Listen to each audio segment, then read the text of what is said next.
Welcome to the Imperfect Dads Podcast. This is your host, Devin. We believe dads care deeply about their family and kids, but they don't always have a space to discuss what their life looks like. Our podcast is a space for dads to discuss the ups and downs of fatherhood and how they feel like they're holding it together or how they're not. Thank you for joining us for this episode. This podcast is part of the Never a Face Network. Make sure to follow them on Instagram or go to the website neverafacenetwork.com. On this episode, we have on Brian from Jet Fuel Artistry.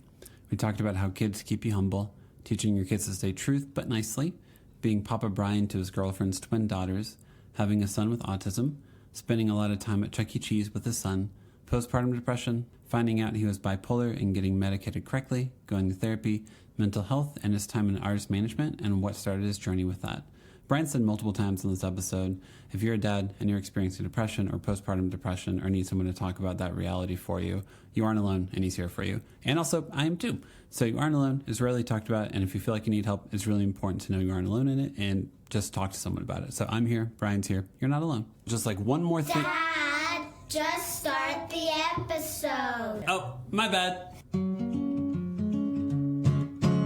Since I'm a homemaker or stay-at-home parent, I don't spend a lot of time on computers like I used to. So sometimes I get confused of like, where's my mouse right now? And it's just over here. It's just over there.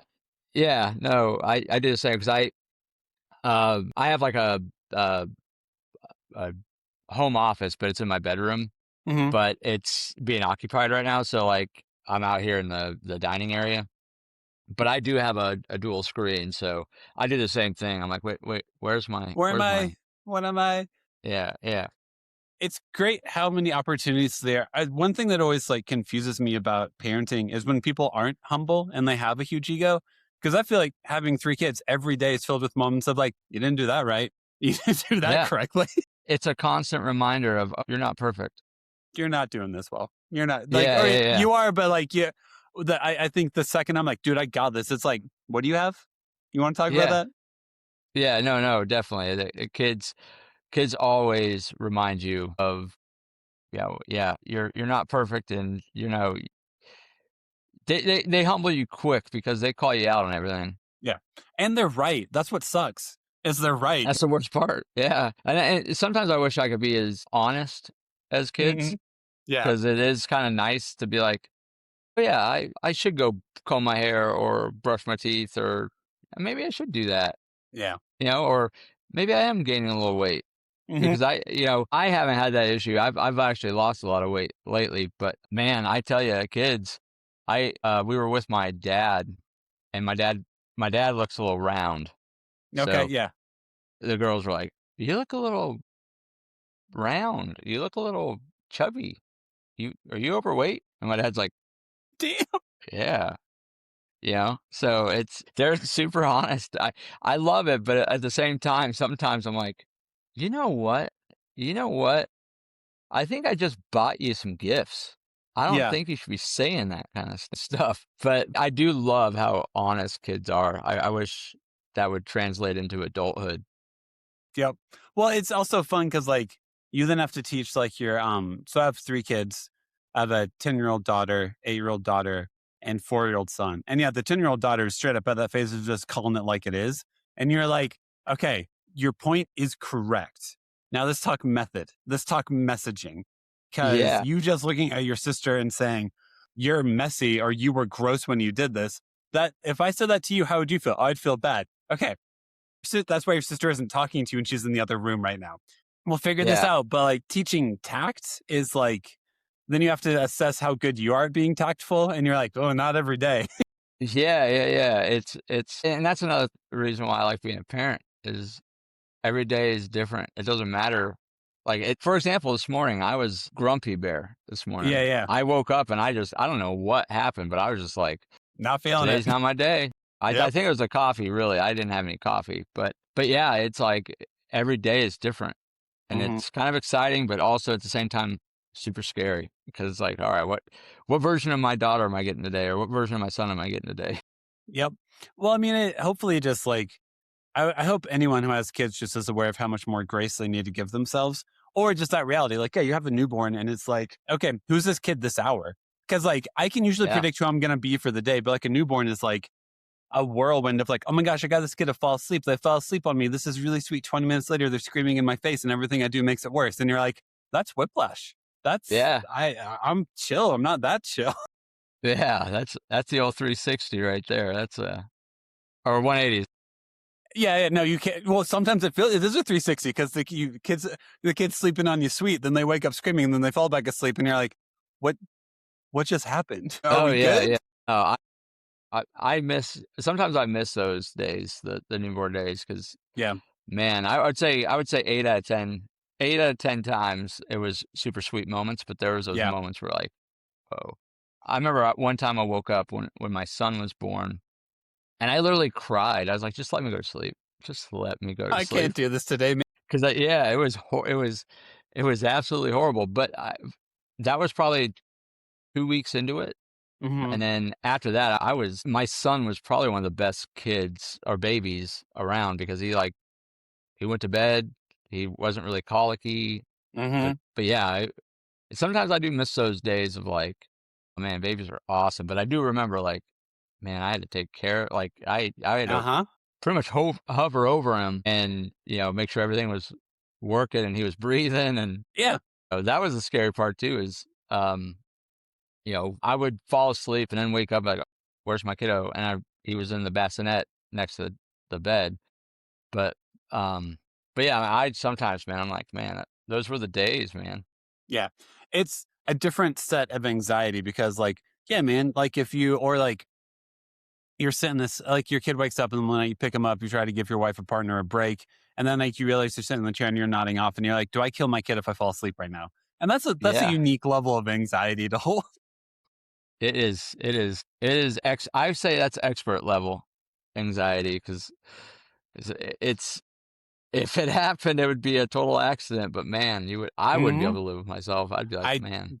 Yep. I don't know how you do that. I had a good moment of like kids being super honest this morning. I think it's funny sometimes to ask your kid questions just to see how they respond. So this morning, I asked my son, who's 4 on the way to pre-K, like, all right, who do you like more? Do you like me or mommy more? Knowing he'd say mommy. He was like, I like mommy more. And I was like, okay, why do you like mommy more? And he's like, because you fart sometimes. Yeah. And That's awesome. And I'm like, not that, like, tell me. Okay. Oh, okay. So, and your mom never farts? Like, I think 4-year-old is a hilarious age because you like, that's the storytelling he's doing. He's like, well, you fart. And I'm like, you fart?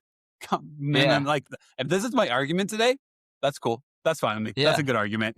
That's a win. I love it. We kind of had a similar situation this morning. One of our daughters tooted, and Yeah. the other one was like, "Oh my God, you just farted!" It's like, "Oh Jesus!" It's so funny. One is like she's like a princess. Mm-hmm. She's all about her looks and cares. Like she coordinates her clothes, and the other one's more like I don't know if you can correctly use this term now, but she's like a tomboy. She doesn't care what anybody thinks. She also has autism. Okay. And the other one has ADHD. So those two together are hilarious because when they get in their zones, it's like, Yeah. man, it's like a comedy skit. That's awesome. But yeah, they always have that moment of honesty with like, you just farted gross, or it's so funny. Her name is Sky. We call her Mhm. Tootie for that reason, right? But she is like funny. She doesn't care about anything. She doesn't care about anybody.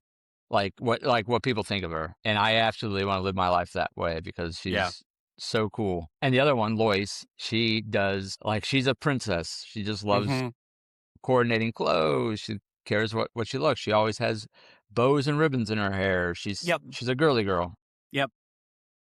And she's funny because she loves everything that I like, the food that I love, she's like obsessed with. And so we bond in that way, right? So we bond with food and activities. We like the same kind of activities. But Sky and I are like, we bonded the first time I met her because they're biologically not mine. Okay. But the first time we met, like we were just like this. Mm-hmm. And she's just so sweet and so funny. But I just love how carefree she is. That's so cool. absolutely does not care. She'll tell, and she is super honest. Like she'll tell Yeah. you, like, I was eating something. Oh, I was eating a cheeseburger from a local place out here in College Station, Yeah. and it was like super greasy. Yeah. Uh, well, I don't know what we were doing, but she came over to me and she was gonna give me a hug, and she goes, "Oh my God, your hands are so gross. I can't even touch you right now." I was like, "Oh yeah, definitely. You're not Sorry." wrong. You're not wrong. Yeah. You're not. But there's a different way to go about saying that. Like, hey man, I want to give you a hug. Can you wipe your hands first? Because I don't want to get acne Yeah. immediately from touching. Yeah. I don't want to get that, what is it, preteen acne Yeah, from because of your giving you a hug. diet. Yeah, you jerk. Yeah, jerk. So do you have 2 stepdaughters then? Yeah, so I have 2 stepdaughters, and then I have a biological son. My Cool. son is 6, Cool. and they just turned 7 in January. So the Okay. girls are 7 and my son is 6. Are they twins? They are twins. Yeah, they're paternal Cool. twins. Yeah, Nice. so you wouldn't be able to tell that they're twins if you look at them, Mhm. because one, Sky, is super tiny, and Lois is a little bit taller, and she looks more like her mom than anything. And then it's funny because Sky looks like me. So when we Weird. go out, Yeah. people think like I'm their biological dad, which is Yeah. it's really cool. I don't mind that. That's helpful. But yeah, no, really, because it's, if you go out in public, I don't know if you're friends with anybody that's like a step parent or anything. Mhm. Sometimes that can get really weird. Like if you go out in public and they don't acknowledge you as such, they just call you like by your name. Like the girls call me Poppa Brian. Yeah. My girlfriend told them like early on, like just call him Poppa Brian. So when you're out in public, Yes. people know he's not like a stranger, Yep. and he's with you. He's your parent. So that is great. And she's a BCBA, so she trains the RBTs with kids that have autism. So Okay. she overlooks the trainers that train kids how to like live with autism and how Yeah. to like regulate how they feel and all that Mhm. stuff. So it's pretty cool. It's crazy how we found each other, because we both have the very similar backgrounds in the sense that we have a kid with autism. Yeah. We both came from not such great marriages, Mhm. and yeah, it's amazing how the world works in that way. It is. It is. I talked to a dad who he adopted his daughter, and yeah, he would Cool. talk about that of like, because she was like 3 or 4, I think, whenever we would hang out. And yeah, like being at the playground and being like, "Hello, my daughter. You're like almost over enunciating, Yeah, like, I am here and this is my child." Because yeah, whenever you're the dad whenever you're a man on a playground, like you do want to be like, "Hey, by the way, I have a purpose here. I'm not just here yeah, looking at kids." Like, yeah. just don't call the cops on me. I'm trying to be a decent dad. Like, please. Yeah, when I took them to Chick-fil-A once, and I literally did that. Because we usually go to Chick-fil-A every once in a while for the kids to go play and get Yeah. out all their energy, especially Yep. because I'm in College Station, Texas. In Texas in the summer, it gets absolutely disgustingly hot. Yep. So Mhm. going outside is almost not an option Yeah, it's sometimes. dangerous. It's literally Yeah. dangerous. So we'll go to Chick-fil-A. I took them to Chick-fil-A once last summer, and I loud capped it. I was like, "Hey girls, Poppa Brian is gonna sit right here. You girls go play. I'll come get you when the food is ready. Because I am Poppa Papa Brian loves Brian. you. Poppa Brian loves you. If you need anything, I'm gonna be right here." And I like looked around like, "Hey, you hear that? Yeah, You hear I'm that? here because I'm not And a then creep." you have the immediate insecurity of like, am I selling this too hard though? Yeah, Are people gonna be like, actually, that dude's way too eager to say these are his yeah, kids. You see what's it, happening here? yeah. This is kind of strange. So you're what's that saying? You're damned if you do, damned if you Damn if don't. you do. Don't you know. And the reality is most people aren't even noticing you're there. That's the reality of life. That's the sad part of life. Is you are 100% correct. People could care less. They don't care. Which is also another sad part about the world, is like we're so immersed in our own universe that Yeah. sometimes we don't even look around us, which lately I've noticed myself looking around more, because it's like, Mhm. yeah, I don't trust everything. And I would much rather be over prepared than under Yeah. prepared in a situation like that. Yeah. And yeah, I always watch my surroundings, because Mhm. never know. Yep, that's where my anxiety lies also. It's just like, all right, where's the exit? Who's around? What's Yeah. not what's the threat level, because that's way too intense sounding, but like what if stuff goes wrong? How wrong can it go in this room right now? Yeah. Is there any eeriness around? Do I have, Yeah, what's the is, vibe? What's the yeah, is the hair standing up on the back of my neck? Why is yeah. that standing up on the back of my neck? Yeah. But I'm pretty, I'm pretty good about vibes. I'm a vibe guy. So if I Same. get Yep. good vibes or if I get any eerie, I usually go, let's go somewhere else. Yeah. Yep. Yep. Like, Cause let's sit one table over. I think I saw a yeah, different playground over here. Let's go over there. yeah. We're not going to go play outside today. We'll just play inside. Well, I'll let you ride your bikes inside today. You'll be good. Yeah. You'll be fine. Having kids with like autism, can you tell me like where they are like on the spectrum? Are they pretty like verbal and everything? Because I feel like the range of autism is pretty wide. What's your experience like raising kids with autism?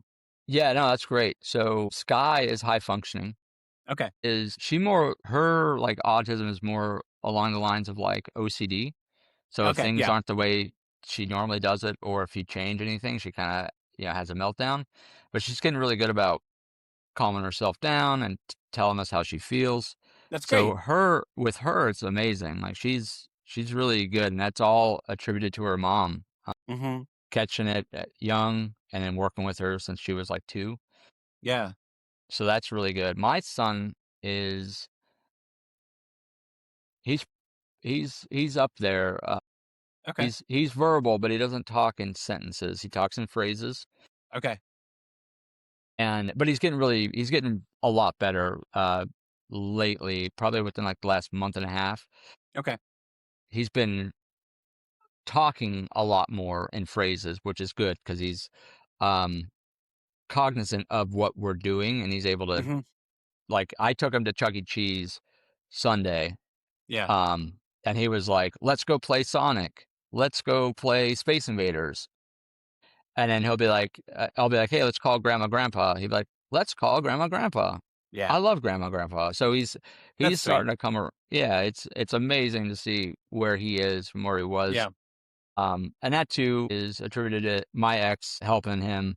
He goes Yeah. to this place called One of the Kids, which is like it's not a school, but it's kind of like a ABA therapy Mm-hmm. place. So they're giving him a lot of help. He does swimming lessons there. He does a lot of activities as well. But yeah, when we first got diagnosed, like didn't eat. Like he only ate like Yeah. dinosaur nuggets. And still to this day, Yeah. he only eats a few items. Like he doesn't Yep. eat everything. Yeah. His mom is really good about giving him vitamins, That's great. gummies. So Yeah. he gets all the nutrition that he needs. Yeah. Food wise, he's super picky. And I'm picky too, which is funny thinking about Yeah. it. But I'm like, I don't think I was ever that bad. Yeah. I Well, because then it's like, I think, because I have I have a cousin who's autistic, and he's luckily adventurous with eating. And he's like my age. But like, I remember whenever my parents told me one of the phrases he would say a lot is it's the question asking was always very interesting with him, because he wouldn't say, "Can I have a drink?" He would say, "Would you like a drink?" Because that's how he knew he would get a drink. Usually, was people would ask him, "Would you like a drink?" So he'd walk up to my parents, and be like, "Would you like a drink?" And they'd be like, "No, I'm good." And then they'd be like, "Oh, you're asking for a drink." So like, yeah.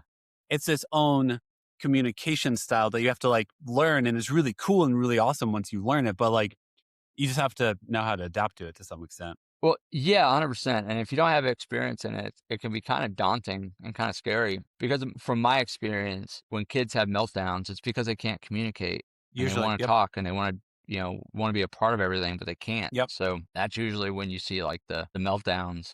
yep, And luckily, my kiddo Jackson he doesn't really have meltdowns, and if he does, it's pretty minimal. yeah, But I'll tell you what, he does throw himself on the floor a lot, which is mm-hmm, crazy. But my girlfriend has taught me, like, when he does it, just walk away. She's like, all right, Jackson, we're going. See ya.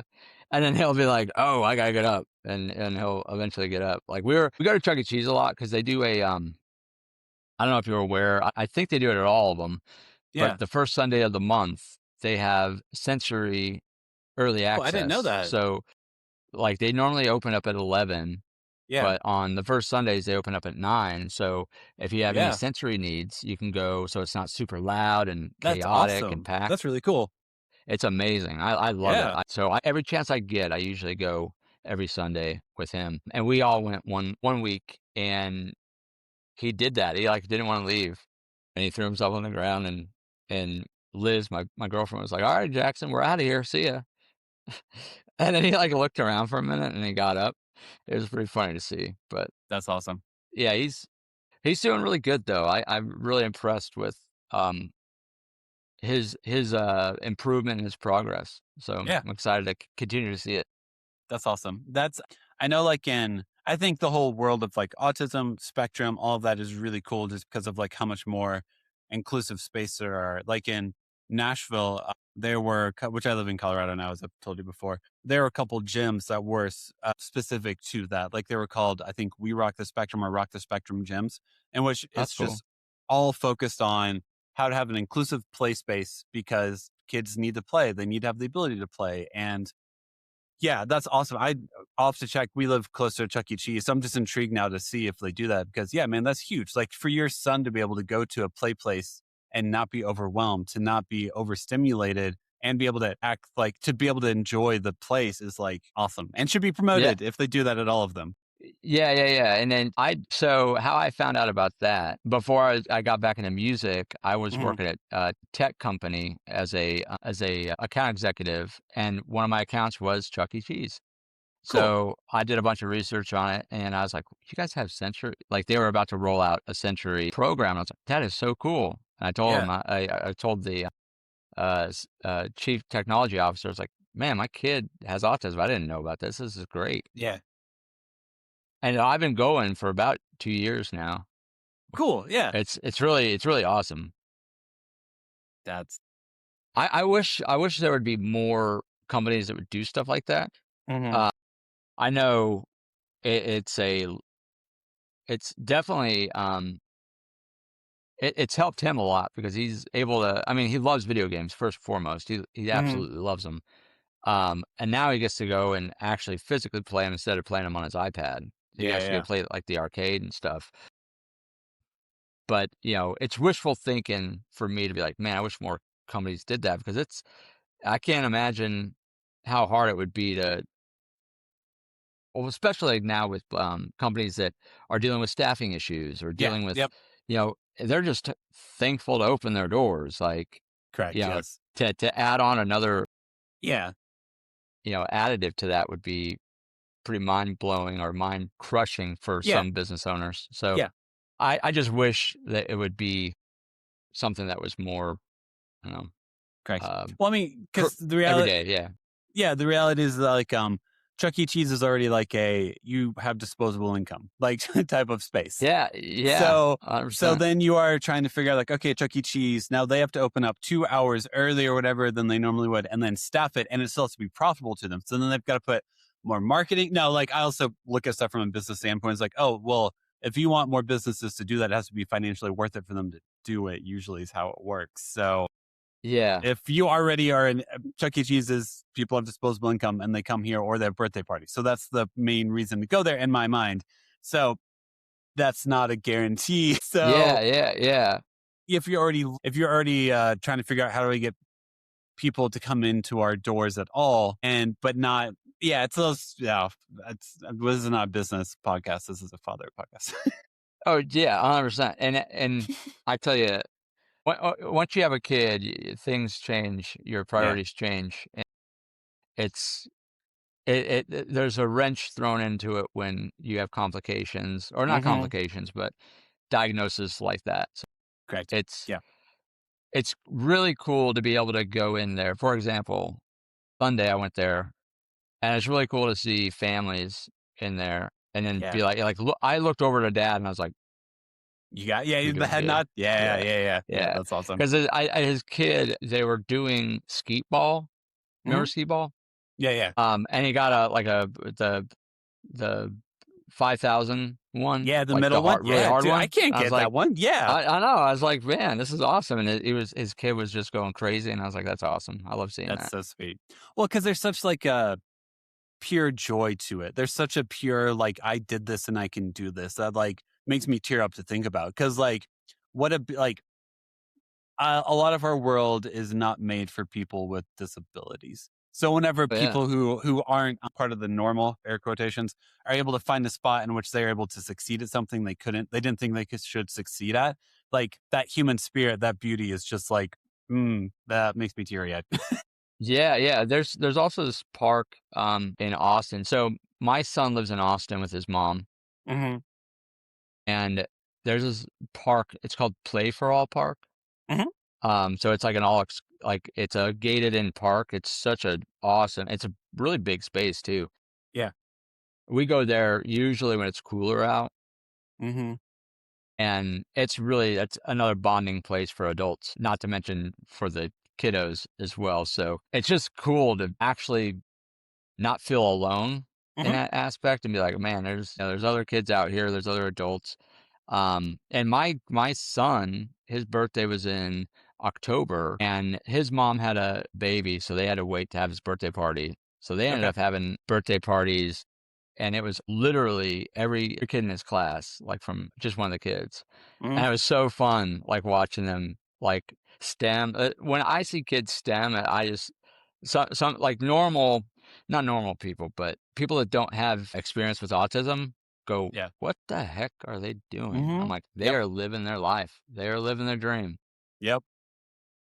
But yeah, so it's I don't know. I love it. It was super scary at first, like Absolutely.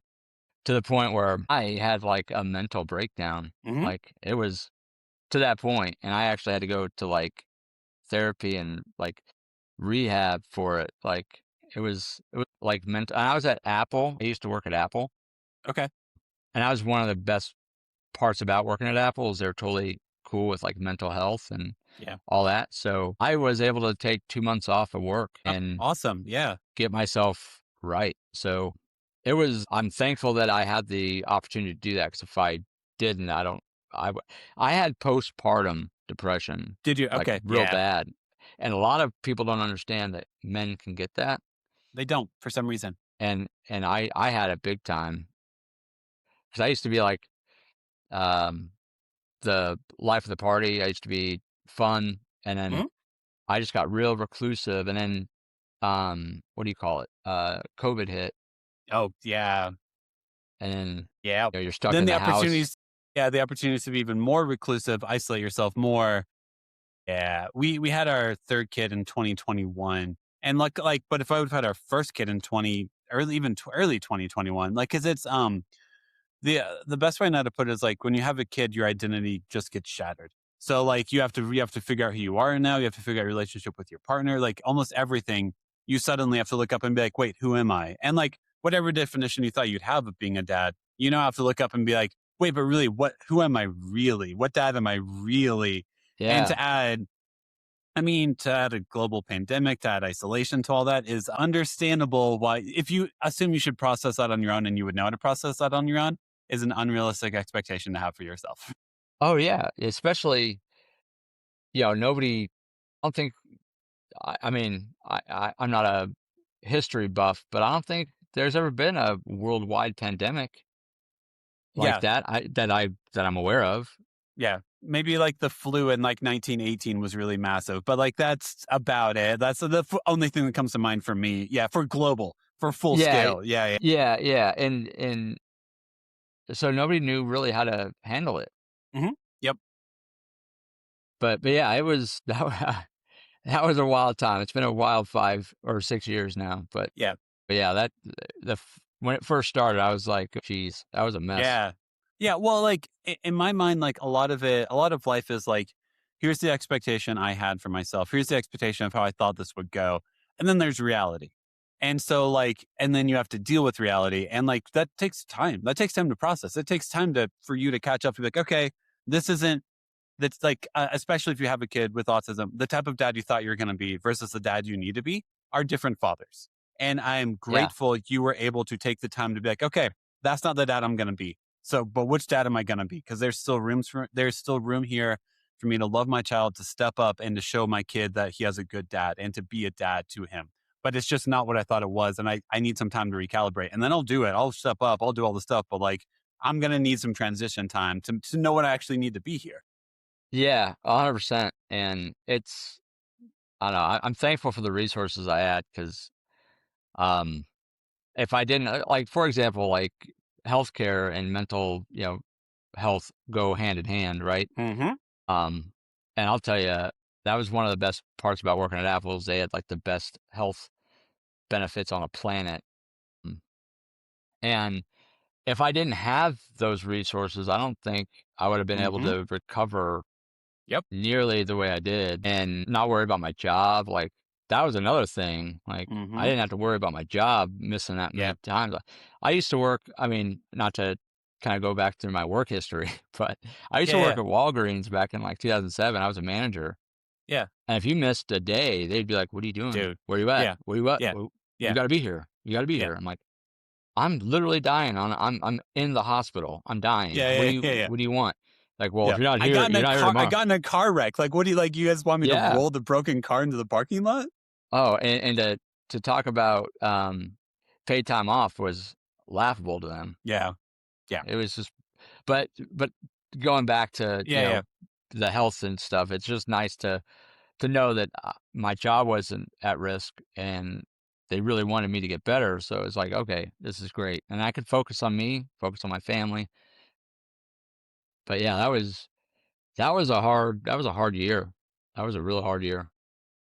It would be I am grateful that you had the resources to be able to figure out what type of dad and person you needed to be for your son and for your family.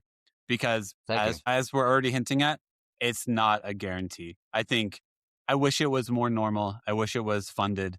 And I wish it was something that wasn't a question of, do I have the ability to go make sure my headspace is correct? Because then I'm going to be not better, because that's a value, but I'm going to be more aligned with who I want to be going forward. Yeah. Yeah. And it's crazy. Like there's a lot of people out there that don't believe in, bipolar or, anything like that. And I'll be honest, I have bipolar. That's what happened. Yeah. And with meds and therapy, like you're good, you're in line with who you want to be, or who I want to be at least. Yeah. But there are people out there that don't believe in that. Yeah. I'm like, no, it's like, it's not. This shit isn't normal. This isn't a myth. This isn't Final Fantasy. This isn't a video game. Yeah. Like this is real. Like this is legit. Yep. But yeah, I'm grateful myself. And if anybody ever needs to chat, like I'm always down to have a conversation, because I'll tell you what, you're not alone.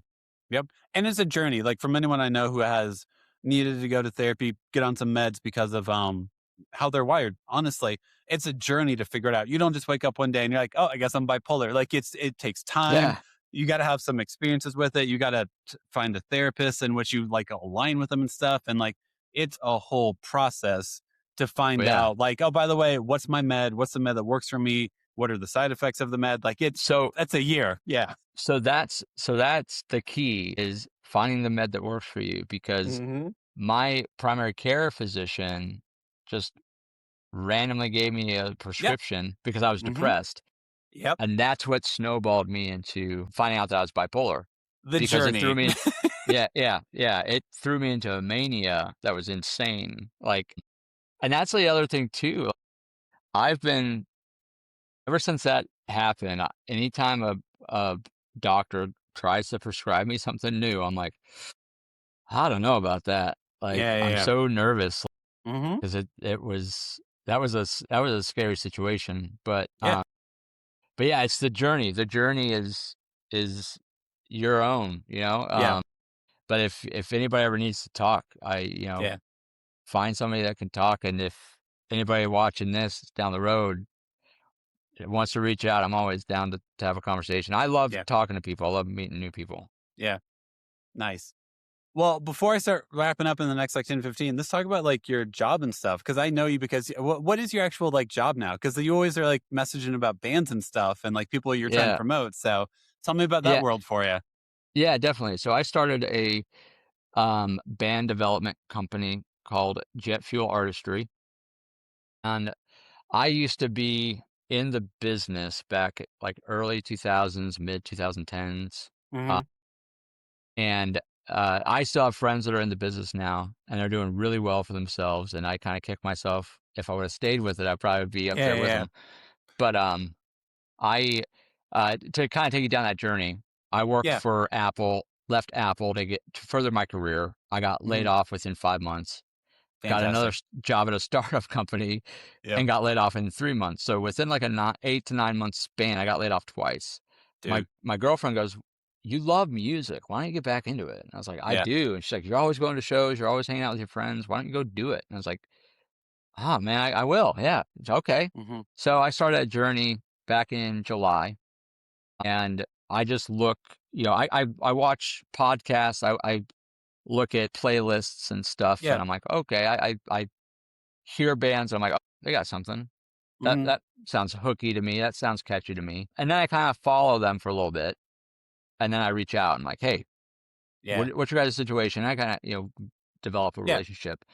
But I develop them, so I help them get on podcasts like this, right? Yeah. And then I help them get on playlists. I help them get, shows. I book them tours. Cool. I help get them on tours, do showcases for labels, all that fun stuff. And I use everything that I've learned from when I was in the business before to when I was at Apple, getting past gatekeepers. It's not easy, but I've gotten to a point where I'm like, okay, if you say no, why are you saying no? Yeah. I like people too, so I try to align with anybody I talk to. So yeah, it's awesome. It's fun. I think 7 bands I'm working with right now. Yeah. And it is going awesome. That's great. It's a lot of fun. Yeah. Every day is a new day. I'll wake up with 20 or 30 emails. I'll wake up with like 40 freaking Instagram messages or notifications. And trying to keep up with that is like a full-time job in its own, right? Yeah. My girlfriend laughs at me because I'm always on my phone now. She's like, "Why are you always on your phone?" I'm like, "Well, I have business to attend to." Yeah. I work with. Have you ever heard of Gina Fontanella? Yeah, I've seen her stuff before online. Yeah. Yeah. So I'm helping her out, and she's in LA, so she's in LA time. Yeah. So talking to people that are in LA, sometimes I have to talk at like 9:00 my time. Yep. So it's like sometimes it calls for a late night call, but and then I got people in Jersey as well. So sometimes my calls are super early. It's you kind of got to go with the time zone, but it's a lot of fun. It's cool. I tell people that I can't promise them the world. I can't and I won't. But what I will do is get you in front of the people that I know. And your music and your the music will talk for itself, but also it's got to be a timing thing. Yeah. And a little bit of luck, a little sprinkle of luck, but it's fun. And going into it with that mindset and not promising the world has helped me as much as the bands I work with. Just realize like, oh, okay, we're just going to go in this together. He has passion. We have passion. Let's collaborate and see what we can do. And so far, man, it's really good. I got Lift the Curse. We got a we're on a music festival in November in Baltimore. Yeah. If the festival slip in my mind, but we're going to be playing shows up to it and around it. And they played a show right before Christmas in Austin that was sold out. Like, hell yeah, they're doing good, man. They're doing good. Further north, I just got them. That's how I got in touch with Gina Fontanella. Because they wanted to play her tour, and I reached out and it's like, yeah, let's have them open. And I was like, oh, sweet. Sometimes it's funny how easy it is, and sometimes it's super hard. Like, it's great. Man, I have to go through so many hoops, but it's true, man. But dude, it's insane. But yeah, so they're doing great. They're going to do a Pacific Northwest run in April. They just announced Turn 2. I booked them a weekender in May, so they're promoting their EP that's coming out in June. And I got a call later tonight with a record label for that, so I'm kind of excited. Yeah, that's cool. cool. We'll see how that goes. But yeah, it's a lot of fun, man. I love meeting people with Mhm.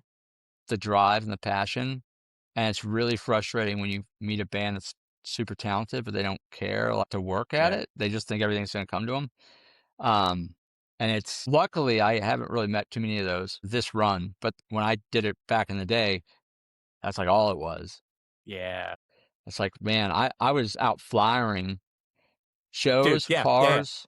Street team. You're a real street team. Yeah. Yeah. I literally was the head of the street team, and I did shows in Salt Lake City, so I ran shows with Mhm. a company called The Collective Okay. back in 2009, 2010. And I literally was jack of all trades. I would help bands load in. I would backline. I would stage manage. I would help the Dude. lighting guy, the audio dude. I would make sure the door guy was clicking right, making sure we had the number was correct. Yeah, man. And then at the end of the night, I was paying the bands. Yeah. And then helping them load out.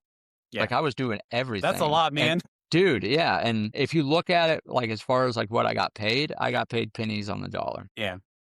But it was such a great experience. Yeah. And to the point now, I'm friends with some of those bands that, like, I'm still friends with Seosin. That's cool. Yeah. Bo Purcell, and I talk to him like once a month, and to still have those friendships is worth not getting paid very much back in the day. Well, also, I'm assuming you're in your 20s also whenever you work that job. Yeah. Yeah, so that also, like, you're not going to do that job at 38, 39. No, at 25, perfect job for a 25-year-old, but not so much anymore.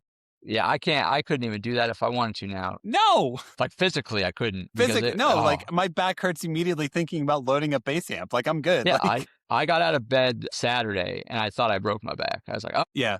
Because I swung my legs too fast. Like, what? Oh, Who in the hell? I sat up too quickly. Sat up too quickly and I pulled a muscle. I'm at that age now. Yeah. And also, like, when you bend down and stand up too quick. Dude, don't do that. What are you doing? Yeah. You gotta grab onto something. Don't hinge at the waist either, man. You gotta squat. You gotta. Yeah. Use your legs. Gotta use some legs. I love it. That's cool though. I think in all areas of life with like even medicine or music stuff, like I want like a guide because you are going to run into problems. You are going to run into something where it's like, hey, this person's telling you no. And like, I know it's really easy to get you down. It's really easy to be like, oh man, they don't like my stuff. And if you're there and you're like, actually, here's some other options. Here's what else we got. Then like you can keep momentum going. You can keep energy going.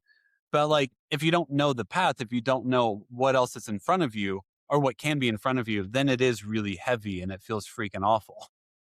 Yeah. And to that point, I mean, let's just use Warped Tour right now, for example. Yeah. There's thousands and thousands of bands trying to get on 5 shows, and they're picking one band per show. Like, that's competition, man. That's competition. That's like, you got to go into it knowing, hey, there's thousands of bands. We are solid. Yeah. And you might be a better band, but I don't know how that works. And I've been doing this since 2003, 2004. So I don't even know how it works. Yep. It's the luck of the draw. And if you're picked, that's great. Yep. But you gotta do it. Because if you don't do it, then you're definitely not going to get picked first. Guaranteed to not be picked. Yeah. But you got to go with it you got to go into it with certain expectations. Yeah. Hey, we're going to do it. If we get picked, awesome. If we don't, we're just going to get that much more exposure being in this contest. Yep. And then utilize that for growth. Like, where are you? Like, you're finding new fans because people are going to be clicking and, checking your band out. So that's the way that's what I'm actually telling the bands I work with. Just do it. If you get picked, awesome. If you don't, that's okay. It doesn't mean you're not bad, or doesn't mean that you're not good. It doesn't mean that, you're a horrible band. It just means now's not your time. And that's what I use a lot is timing's everything. It is, man. It might be your time. It might not, but I'll tell you what, just because you're told no doesn't mean it's no forever. It's just no right now. Yep. So, and like so much of it is like vibe, and I hate using phrases like that, but it's like, well, what was the vibe whenever you performed? Where was your headspace? And then that then adds to a ton of anxiety to the band because like it is like very much like the iron's hot. We got to strike. What if this was our one performance? It's like a kid playing high school football trying to perform for like scouts and stuff. It's like, yeah, man, that might have been your one chance. Who knows? But also in a year from now, everything might be completely different. So like, what's the show in front of you? How do you show up for it and do that? Well, I'm going to tell you the story real quick. We have a Yeah, please second. do. Yeah. So further north, they invite me to Austin to go see them live to see if I like their performance live before we start working together. And I was like, all right, cool. I'll come out. They had the most technical difficulties that I've seen in a long time. Yeah. Everything just wasn't working right for them. Mm-hmm. Coolest part about that story, nobody in the crowd that had no music background, just a fan of music, could tell that they were having issues. Yeah. If you knew, like, if you were like a musician or you have the backstory that pedal board's of music, broken. Yeah. Yeah. Or no, he's not getting a signal. He's not getting a signal. You can't hear it. His in-ears aren't working. Yeah. All that stuff. Yeah. So they got off stage, and the first thing they were so apologetic. They're, oh my God, we're so embarrassed. I'm like, no, I needed to see that, because I'll tell you what, you guys handled that with grace. Nobody knew that you guys had issues. So that tells me you can handle adversity when you're on the road or when you're playing a show. So I needed to see that. It would be nice to see you play a flawless set. Yeah, of course. Yeah, of course. But it's how you deal with ambiguity is how I want to work with you. Like, how I'm going to tell if I'm going to work with you or not. Because I told them, I was like, if that was my band back in like 2004 when I was in a band, we would have just walked off stage and that was it. Yep. Because I'm not playing technical. in these conditions. Yeah. I'm not doing this. Yeah. Yeah. So I told him, I was like, you guys killed it. Like, I wanted to see that. That was something that was a happy accident. Yeah. So, it's funny, right, though? Because it is like, okay, when you don't wish it, but you are kind of like, so whenever things don't go your way, who are you? Like, who do you become when you don't get your way? I don't want to run into those situations, but I always notice how I am. If I don't get my way, who am I? Who am I in that moment? And am I within my integrity? I guess is the nicest way to put it. Sometimes not. Yeah, no, and I will admit, this morning I was a grumpy bear. I couldn't help it. Yep. It But happens. yeah, so your true character's based off of how you act in situations that are not ideal. Correct. It is. But yeah, no, I just wanted to tell that story because that's cool, man. it's Good important. for them. That's great. Yeah, it's important for anybody, really. Just because things aren't going your way, just make sure you handle it with grace and professionalism, and that would go way further than if you played a flawless set. 'Cause there are musicians and they'll play flawless sets time and time again, but when they have something go wrong, how do they react and how do they act, how do they treat people too? Yeah, man. That's a big thing for me. I tell people I talk to the janitor the same way I talk to like a CEO. It's like, I'm not better than anybody else. We've all, especially me, I've been in every position, right? Yeah. So it's, I try to tell people, and it's kind of going back to being a parent, treat people how you want to be treated. Yep. Plain and simple. Pretty much. Hell yeah. Well, I'll start wrapping up just in the interest of time. So how I end every episode is ask every guest a series of 5 questions. And I'm going to change up the first one on you. So I'll start with this one. This is one of my favorite questions to ask parents. What's your least favorite kids show? Like, what's a kids show that you absolutely hate, but your kids were obsessed with? Oh my gosh. I'm going to say Cocomelon. Mm-hmm. And it's not because I hate it. It's because it was played so much that it's like ingrained in my mind. Like freaking JJ and his dad and his friend. It kind of brings back nightmares when I think about it. I don't know of any parent who is pro Cocomelon. Like, I don't know anyone who's like, what was a good decision? Cocomelon. Cocomelon feels like a sickness, like a fever that descended upon a family that you all got through. Yeah. No, that's a great way to put it. That's awesome. Next question. Do you have a favorite like TV or movie dad or one that comes to mind? Yeah, that's a good one. My favorite TV dad, as much as it sounds funny or corny, I think Bob Saget in Full House was phenomenal. Given his stand-up comedy, like I don't know. Did you ever see his stand up? Yes, it's like Yeah, the it Rock. is. I almost wonder if he doubled down on how disgusting of a person he could be because he knew he was fighting against Bobby Tanner or Oh, whatever, Tanner. Yeah. yeah. I think that had to have been it. But I tell you, he was so like awesome and level headed for Yeah. being a single dad, in that Yep. situation. Granted, he had help from his brother and Yeah. Joey. Yeah. Yeah. Yeah. But yeah, no, I think of him.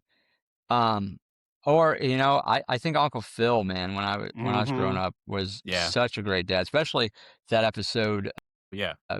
Will was like, "Why doesn't my dad love me?" Yeah. Did you see that episode? Yeah. Every I've seen time I the watch clip. it, I've seen that clip. Yeah. No, it's I cry. I almost cried just talking about it. Like, yes. that was such great acting. Mm-hmm. And I was watching something with the actor James Avery that played him.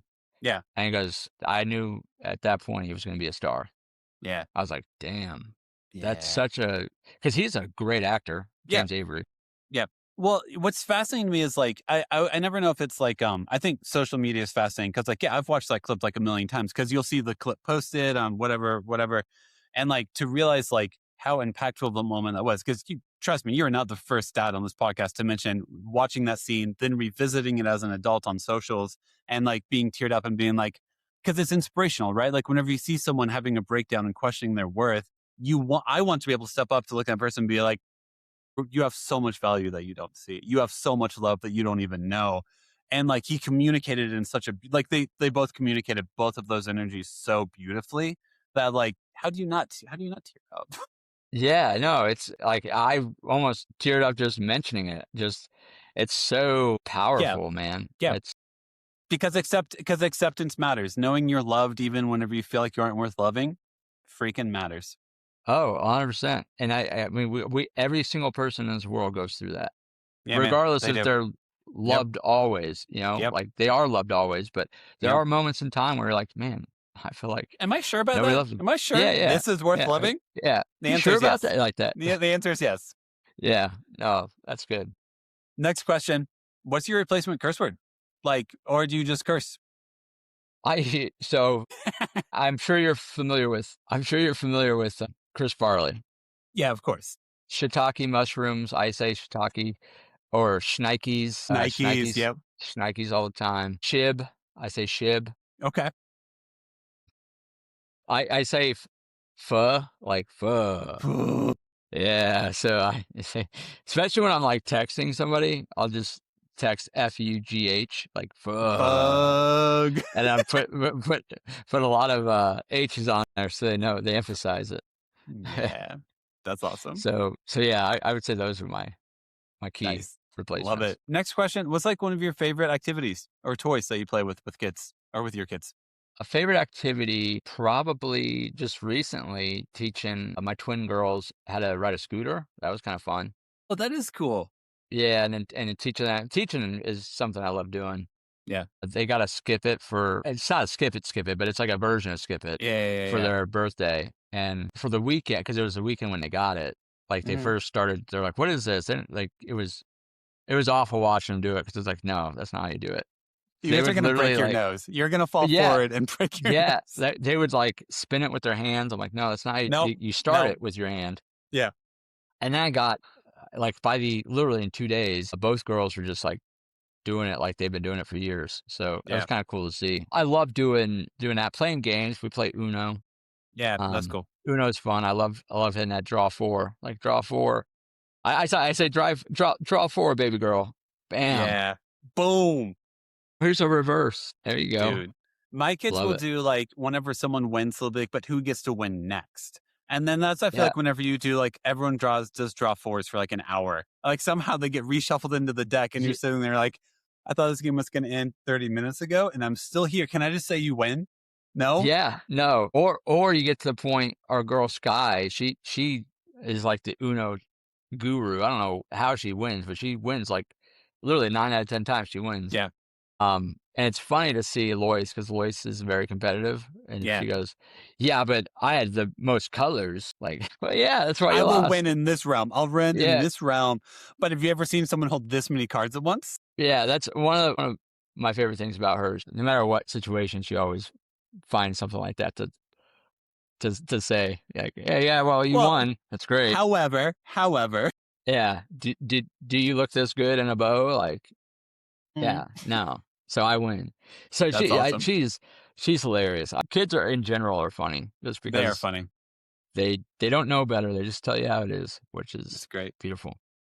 And then last question, just parenting advice. Like if you had a go-to piece of parenting advice, anything like that. Something that I'm learning or that I'm doing now is when you get upset, because you will get upset, it's going to happen. Calm down by walking away before doing something that is, irreversible or, saying something you shouldn't. I'm doing a good job about that now is when I get upset. Because there are, Lois and me are like, we're like the same person. So like she knows how to push my buttons. I know how to push hers. Yeah. Yeah. So when she gets under my skin easily, because like I said, we're like the same person, but I'll just be like, all right, I'm going to walk. I'll tell Liz, I'm like, all right, I'm going to walk away. Yeah. I got to walk away. But I would say that. And another thing is let your kids be your kids. Like, don't try to just let them, guide them along the way. Yeah. Let them, if they're into arts and crafts, let them do that. If they're into cartoons, let them do that. If they're into video games, let them do that. There's always, nowadays there's ways to make a living doing anything and everything. So if they want to play video games, let them play video games, teach them right and wrong, and just guide them, be there for them whenever they need you. Yeah. Yep. It's, the reality of like, I might not know what this means or what this looks like, but that doesn't mean that my lack of knowledge and comfort with something shouldn't limit you. Yeah. Yeah. And then to that point, try to get into what they're into. Like, look into it. Yeah. Who knows? You might find something you like. You might understand the culture they want to be a part of more. And that's beautiful also. 100%. And then last thing for you is just moment for self-promotion. So like, if you want to find out more about like your artist management website, Instagram, all that good stuff. Yeah. Instagram is just at Jet Fuel Artistry. And if you want to go to my website, it's www.jetfuelartistry.com. You can learn about my backstory. You can learn about all the musicians that I work with and what's coming up. And just find me on socials. I live on social media. So that's the best way to get a hold of me, or email. I check my email probably 3 times every 30 minutes. It's good. That's awesome. Thank you so much for being willing to do this. Sincerely, the ability to share a man's story or a father's story about talking about postpartum depression, figuring it out, and figuring out how to center themselves so they can be better for their family as a story I'm so grateful to be able to share. So sincerely, thank you for trusting me. Thank you for being willing to share this story. Yeah, man. Thank you for having me on. It was a lot of fun, and this is great. I'm going to tell anybody and everybody I can about it. Thank you. I really appreciate that. That means a lot. Thank you. Have a good one. Appreciate it. You too. Bye.